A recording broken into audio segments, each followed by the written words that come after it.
Hey folks, today I'm taking a look at my latest project and the game that project's based around, that being TI Trek. This game was one of the first commercial basic games for TI-99, and it's one I think plenty of folks wore out their cassette decks playing, and justifiably.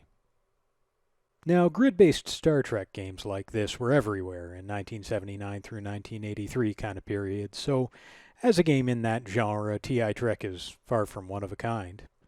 Heck, the TI-99 got its fair share of other Star Trek games, so it's far from alone even among TI basic games. But TI Trek was the first and probably the most important of them. And it's also just a nice example of TI basic done well. And TI basic, not extended basic. No sprites here. But for all that it's a good, playable, fun TI basic game, I do have one complaint about TI Trek. Uh-oh. See, the game was designed for use with the TI-99 and optionally its speech synthesizer, disk controller, and speech editor cartridge. If you add all that, it would make use of the call say command speech editor added to BASIC. A command extended BASIC later included as well, making that cartridge effectively unnecessary. Computer firing. Phasers at Klingon. So that's pretty cool. But it's not as cool as it could have been. Most of the patterns TI Trek uses are just taken from the synthesizer's built-in vocabulary, spoken in its standard voice with default contour. So, for the extra trouble of reading patterns from a game disk, you don't get much more than you'd get by just using the built-in vocabulary as is. For example, here are a couple samples from the speech synthesizer's default vocabulary. Ready to start? I must set up each. And here are those samples on the disk as used by the game. Ready to start? Captain, I must set up each. And that all just seems like a waste of potential, given those samples on the disk could have been anything, in any voice. So I figure it falls to me to show up 40 years late to the TI Trek party and encode some new speech. That'll actually justify this being a disk game once again, rather than just a cassette or type-in game, which it's fine as, but it can be more. Speech patterns that can be used by the same program in the same way being the objective, but ones that aren't just the boring default samples that the machine already has. Incidentally, I'm not the first one to think the original TI Trek's approach to speech could be improved on. There's a 1984 third-party revision of the game from TexComp, distributed as TI Trek 2, and it replaced the original disk-based speech with text-to-speech via the Terminal Emulator 2 cart. And that has its upside. The big upside to this route is that makes it possible to use speech without a disk drive, since this way all the spoken text is just string text in the program. The downside being it's still all in the machine's usual voice, and the text-to-speech routines don't quite manage a few words here and there. I must set up each quadrant randomly first. But what about taking advantage of that original approach and its untapped potential? Well, that's what I've tried to do here. As much for the sake of having an LPC encoding project to work on as for the sake of TI Trek, but, well, I do like the game. Good work, you win. As for the data I'm working on, TI Trek stores its speech patterns as 255-byte fixed-length records in a file called TrekSay. There are 36 of them in all, and every time it speaks, it reads 2 records and plays those 2 LPC patterns with the call say command. So what do I have to do to replace that with something that works the same but sounds more interesting? Well, I need 18 speech events to replace the originals, and I need each of those to divide cleanly into 2 LPC patterns, which play one after the other, with each half being 252 bytes, since 3 bytes of data precedes the pattern itself, and 255 bytes is what I have to work with. For example, in this pair of patterns, Tribbles are all over my ship. the first is 211 bytes, and the second is 249 bytes of real LPC data. So 252 bytes times 2 gives me about 2 seconds or so of speech per event, but duration does depend heavily on how much of it's actually voiced speech frames like oo and e and since those are much larger, while silence and unvoiced frames like f and st are pretty compact. So, I wanted some proper Star Trek vocals, but the tricky part was finding voice samples in the Star Trek canon that gave me clean, clear vocals spoken at a rate compatible with TI LPC.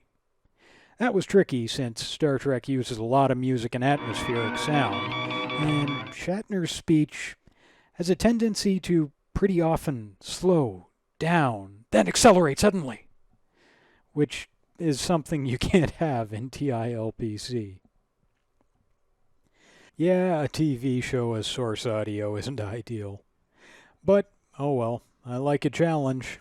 And I got some usable samples in the end with the help of post-processing to isolate the vocals, and a lot of experimenting just to see what worked. Ultimately, there's only so much you can do to make TI LPC sound like an arbitrary voice anyway. It'll usually sound more like a TMS 5220 than like whoever it was who spoke the sample in the first place. But in any case, that does get me from this 8 kHz input Your actions lost us our ship. to this LPC output.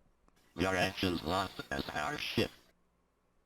If I were being at all practical about this, the best way to create new TI LPC patterns would definitely be speaking the desired phrases under ideal recording conditions with an enunciation and at a speed that suits the limitations of the encoding. Trying to encode arbitrary samples from a problematic recording is crazy and stupid. But, well, here I am. And, who can justify talking about practicality when you develop programs for a 40-year-old computer in your spare time? When it comes to the LPC encoding itself, the program Blue Wizard is currently the best option. Sadly, it only offers a GUI and the ability to preview samples in its Mac version. So having a Mac, or at least a Mac virtual machine, I guess, is pretty key at this point. Though there are command line options if you're already comfortable with the exercise and know what you're doing, and so know all what switches you would choose and what settings. Blue Wizard will get you from 8 kHz mono source samples to a raw LPC pattern, then packaging that in whatever way appropriate to native use as file data, like on a TI-99 4A in BASIC in this case, is of course left as an exercise to the user. So, in the end, what I've gotten out of this experiment is just plain old TI Trek, but this time with more interesting speech samples replacing each of the originals. Because I wanted some practice converting arbitrary speech samples to TI LPC and, well, figuring out what works and what doesn't. A link to the disk download on Atari Age is available in the description if you want to try it. As for any other TI synth experiment, I recommend using MAME or Real Iron, as that's where you'll get accurate TI synth results. Have fun, folks. Keep on trekking and keep on partying like it's TI-99. Now, to go back to 1980 and play some TI Trek. So you can see we're doing a long-range scan here, which tells us what's in the surrounding 8 sectors. And with that information, we can decide where we want to go and warp off to wherever. Acknowledge, Captain. Warp back to 1.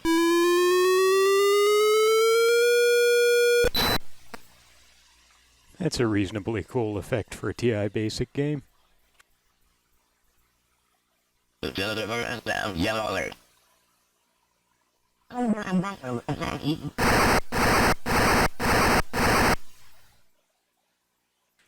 And again, those samples are actually from the show, even if they don't sound entirely like the people who originally spoke them. Agents locked on and register. George Takei offering his contribution. And of course, Nichelle Nichols as Uhura.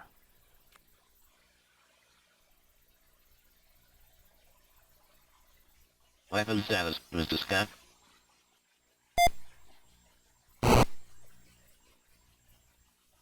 T-99 ship destroyed.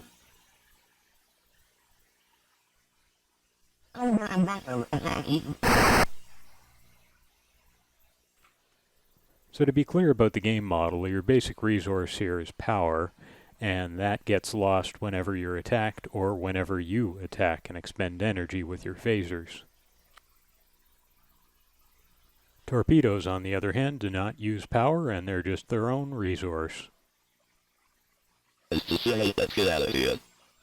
So let's see if we can get in close and get a torpedo off on this guy.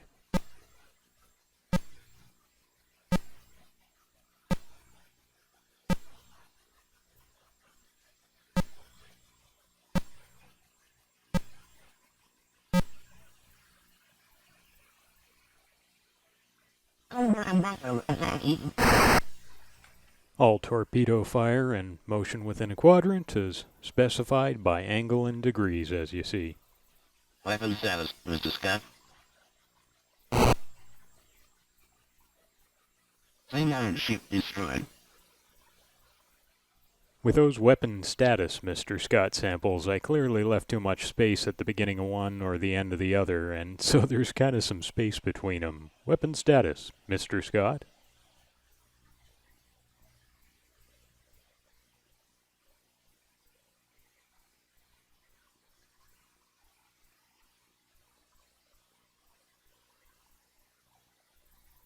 Row 2, column 3 looks like the place to go since it's got a starbase as well as Klingons. Kill some Klingons and get all my power back.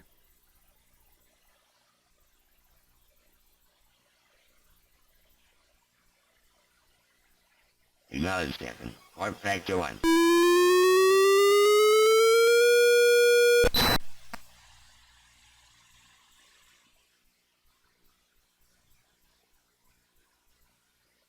Lieutenant Burns down, yellow alert. And we can kind of blow a lot of power on phasers now, given that we know we've got a starbase at which to refuel right there. Phasers locked on and registered. Okay, well that was not enough power.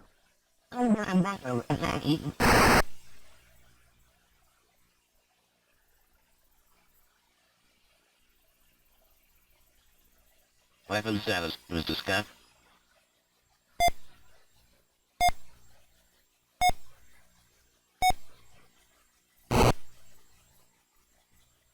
T-99 ship destroyed. And let's see if we can hit the right trajectory to get to that starbase in one shot. Probably not.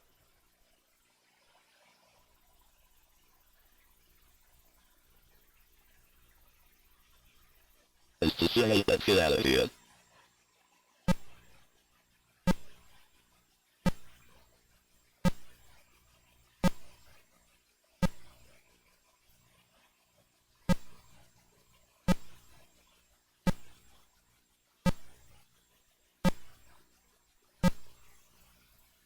So close yet so far.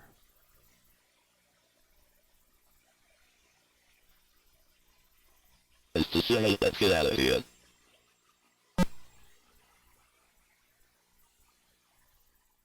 Anyway, that's probably enough trekking for today. A game of TI Trek can be quite long. So I'll call it there. Thanks for watching, folks. This is Pixel Pedant signing off.